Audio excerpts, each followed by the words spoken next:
एक हुकूमती उम्मीदवार ने कहा है कि इमरान खान की डील चल रही है, वो ये चाह रहे हैं कि वो यूरोप जाएं, लेकिन हुकूमत चाह रही है कि उन्हें सऊदी अरब भेजा जाए। इसमें कितनी हकीकत है? मेरे इल्म में नहीं। मैंने जैसे कहा कि ये मैंने भी एक दो स्टेटमेंट्स देखे हैं, मेरे इल्म में ये नहीं है। लेकिन जो 5 अगस्त की तो कोई जिम्मेदारी लेने के लिए भी तैयार नहीं है। इन्होंने डाली थी चकजई साहब पे, उन्होंने हाथ उठा लिया, उन्होंने कहा कि हमारी तो हम तो बस इखलाकी एक हमायत करेंगे, हम क्यों करेंगे इसकी जो है वो सरबराही। और अब तो है अच्छे बच्चों की तरह उन्होंने कहा अपनी अपनी जगहों पे सिर्फ हम जो है वो छोटी छोटी जुलूसियाँ निकालेंगे, वो ये निकाल लें, क्या फ़र्क पड़ता है। अच्छा ये बताएं मैडम कि आप किसी फेज के बड़े मुश्किल हालात से मुस्लिम लीग भी गुजरी है और उस वक्त भी सूरत हाल कुछ इससे मुख्तलिफ नहीं थी, लेकिन अब की बारी जो है वो सियासी जमातों को जब स्पेस नहीं मिलती तो सियासी जमातें क्या करें? जलसा करने की इजाज़त मांगते हैं, वो नहीं मिलती। आपके साथ भी ये होता रहा है, हम आपकी दरख्वास्त भी रिजेक्ट होती रही है, सियासी जमातें फिर किधर जाएं? देखिए मुझे आप पे बहुत बड़ा एतराज़ है राव साहब, आप बड़े सीनियर जर्नलिस्ट हो गए हैं आप तो। सियासी जमात में आपको पीटीआई सियासी जमात लगती है? जो गुरीला जंग लड़ने लगे हैं वो सियासी जमात है? जो गुलेले लेकर जो गने लेकर आते हैं वो सियासी जमात है? जो वफाक पे कब्जा करने आते हैं वो सियासी जमात हैं? जो पाकिस्तान के खिलाफ साजिशें करते हैं वो सियासी जमात है? सियासी जमात को पाकिस्तान के अंदर सियासत करने से कोई नहीं रोकता, ना रोक सकता है, लेकिन एक दहशतगर्द जमात को सियासी जमात के रूप में पाकिस्तान का अमनो अमान तबाह करने की इजाज़त नहीं है, वो नहीं दी जाएगी। अच्छा मैडम मुझे ये बताइए कि कल ईरान के सदर होकर गए हैं और यकीनन इंटरनेशनल लेवल पे बड़ा अच्छा मैसेज किया, लेकिन दूसरी जानिब केपीके और बलोचिस्तान में दहशतगर्दी में काफ़ी इजाफा होता जा रहा है। आपको नहीं लगता कि इसके खिलाफ कोई ऑपरेशन होना चाहिए? इसके ऊपर बहुत सारा काम हो रहा है जी, और बहुत सारे जो इंटेलिजेंस बेस्ड ऑपरेशंस हैं वो चलते रहते हैं, लेकिन एक मुनज़्ज़म ऑपरेशन यकीनन वक्त की ज़रूरत है। और मुझे लगता है कि हमारे जो बड़े हैं जो इस मामले में जो फैसला कर सकते हैं वो यकीनन को जल्दी मुनासिब फैसला करेंगे।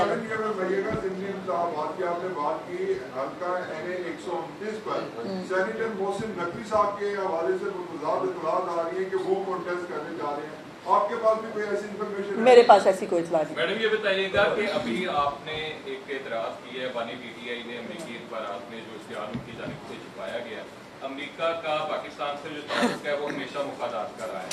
अब ये खबर आई है कि ट्रम्प पाकिस्तान से तेल निकालने जा रही है, हम कब से तेल रखने वाले मुल्क बन गए और ट्रम्प जो है पाकिस्तान से तेल निकालेगा या पाकिस्तानियों का तेल निकालेगा? मेरा ख्याल है कि आपको जो है इसके ऊपर इतनी गुस्सा और डिप्रेशन की बजाय खुश होना चाहिए था कि अगर ये ऐसी कोई रिसर्च या ऐसी कोई मालूमात हैं कि पाकिस्तान के अंदर तेल के कोई ज़खायर मौजूद हैं, तो हमें उनको ज़खायर को जो है वो ज़रूर जो है वो देखना चाहिए, बिकॉज़ ये पाकिस्तान के लिए गेम चेंजर होगा। और सबसे ज़्यादा एडवांस टेक्नोलॉजी यकीनन अमेरिका के पास ही मौजूद है जो इसके ऊपर हमें हेल्प कर सकते हैं। बाय द वे इनके जो है वो ख़ुद के कैबिनेट के एक मेंबर ने अभी कुछ दिन पहले जो है एक इंटरव्यू में फरमाया है कि कैबिनेट में ये बात हुई थी और ख़ुद ही जो मौसूफ है उस वक़्त के महात्मा वो खुद ही पीछे हट गए थे पाकिस्तान के अंदर से मज़ीद जो है इसके ऊपर रिसर्च करने पे और ज़खायर को इन्वेंट करने के लिए।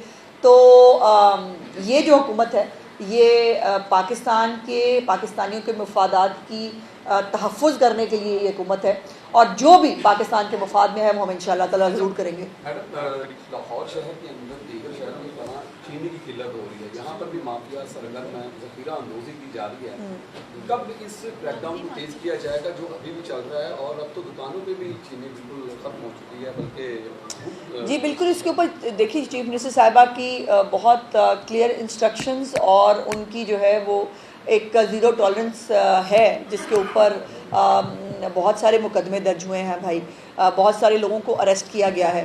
और अब जो है वो ये भी इतलात आई थी कि जो ज़ख़ीरा है चीनी का मुख्तलिफ मिल्स के अंदर उसको भी शायद हुकूमत जो है वो टेक ओवर करने जा रही है या कर चुकी है, क्योंकि वफाकी हुकूमत का सब्जेक्ट है, इसके बारे में उतनी मालूमात मेरे पास नहीं है। लेकिन जो मार्केट के अंदर चीनी है उसको अवेलेबल करने के लिए जो भी वसाइल जो हैं जो किए जा सकते हैं इकदाम वो इंशाल्लाह पंजाब गवर्नमेंट कर रही है। बताइएगा कि गंगाराम हॉस्पिटल के अंदर अगर आप विजिट करें वहाँ पे मरीजों को शदीद मुश्किल का सामना करना पड़ा है। वज़ीर आला पंजाब ने कहा है कि मुफ्त अहतियात मिलेंगी ओपीडी में भी और इमरजेंसी में, वहाँ को शिकायत मौजूद है, उसके बारे में क्या कहेंगे? नहीं, ऐसी इतला मेरे पास तो मौजूद नहीं है। अब तो बल्कि जो बेहतरी आई है अस्पतालों के अंदर बाकायदा अनाउंसमेंट हो रही होती है लोगों को बताया जा रहा है कि आपने बाहर से दवाई लेके नहीं आनी। बाकायदा चीफ मिनिस्टर साहिबा का एक सेल जो है डेस्क मौजूद है जिसके ऊपर आप कंप्लेंट दर्ज करा सकते हैं। तो अगर कोई ऐसी कंप्लेंट है तो ज़रूर चीफ मिनिस्टर साहिबा के डेस्क के ऊपर वो कंप्लेंट दर्ज कराएं, 24 घंटे के अंदर अंदर उस पर जो है वो उसका फैसला हो जाता है। आज बहुत दिन बाद आपसे मुलाकात हो रही है, लेकिन अच्छी बात यह है कि हमेशा जब आपकी और मेरी मुलाकात होती है तो उसमें पाकिस्तान के लिए भी, लेकिन ख़ास तौर पर पंजाब के अवाम के लिए अच्छी ख़बरें और अच्छी चीज़ें होती हैं जिसके अंदर आपको एक तरक्की करता हुआ, आपको एक खुशहाल और एक मज़बूत पंजाब जो है वो नज़र आता है। लेकिन सबसे पहले हमारे बरादर मुल्क ईरान के प्रेसिडेंट जो हैं वो कल पाकिस्तान तशरीफ़ लाए थे और सबसे पहले जो है वो लाहौर तशरीफ़ लाए।